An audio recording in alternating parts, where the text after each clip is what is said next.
And we'll bring you more reactions from the 2022 budget presentation. And MP for Bolgatanga Central, Isaac Adongo, is blaming the Vice President, Dr. Mahmoud Bawumia, for imposing extra taxes. Listen to him. Bawumia get excited about something. I told you that there was not a free lunch when he was talking about digitization.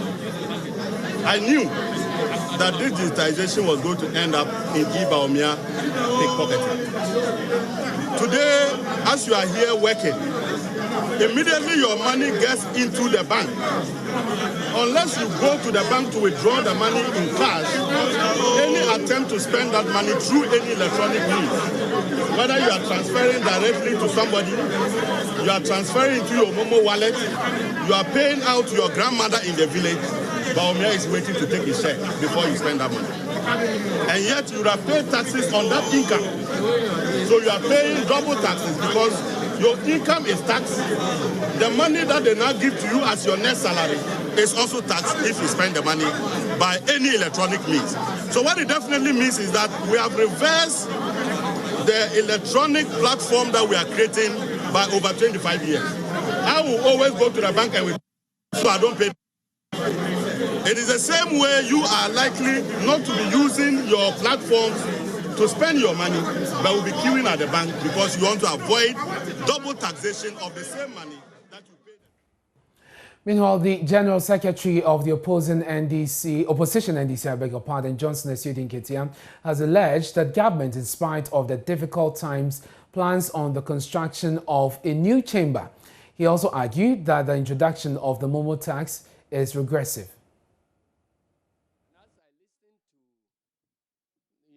Minister. It was like he was living in past glories. He kept on talking about successes they achieved in 2017, 2018, and so on. I thought that this budget was about reviewing your performance in 2020. And then based upon that, you give us projections for 2021. So for you to be talking about 2017 and all that, he wasn't communicating. It gave me the impression that, look, this is a minister who is trying to do everything to cover up for uncomfortable stories.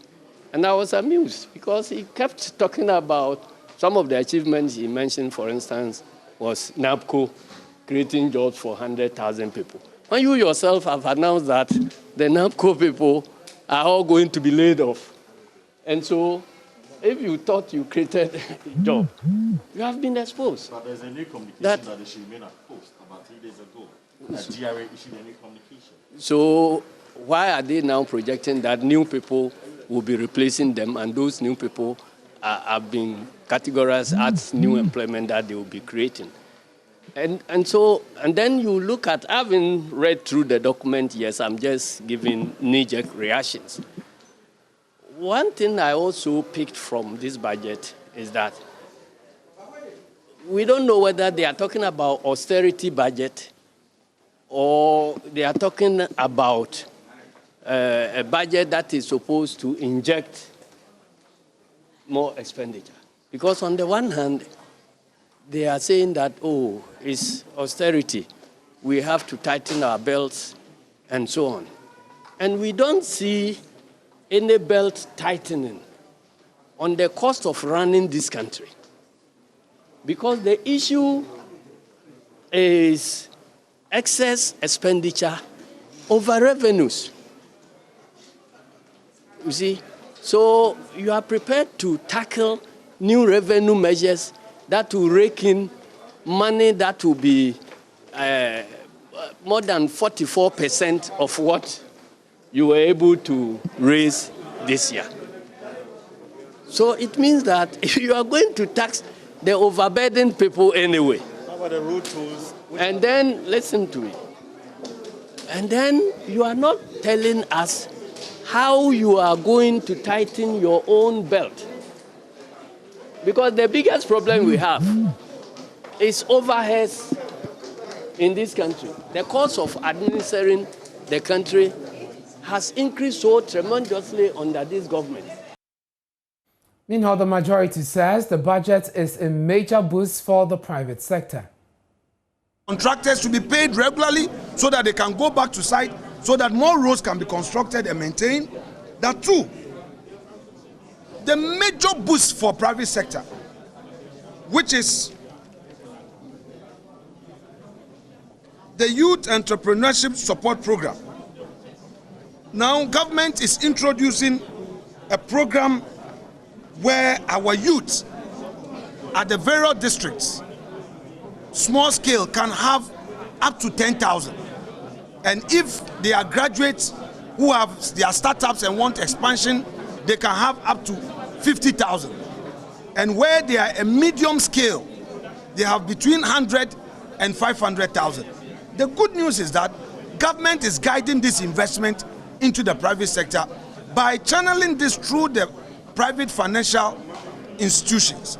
So it's not going to be goodies from government, but companies that have properly registered and have gone through training, these individuals will be encouraged to register with the banks, and through that, the banks will take them through the process of giving them that financial support.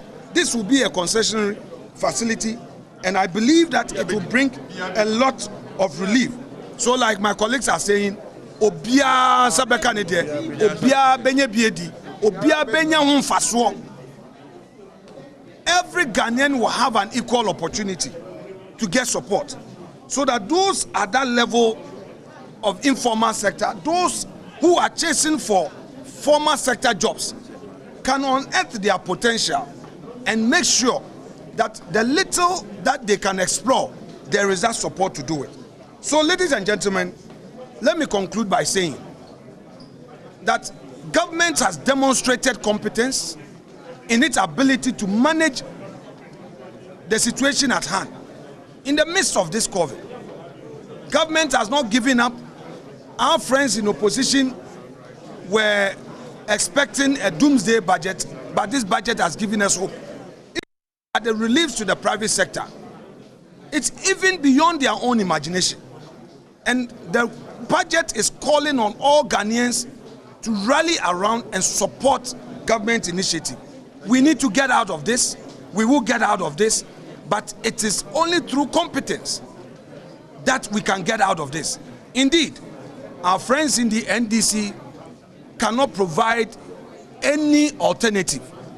They have not done so since this part government assumed office, and they can never do so even today.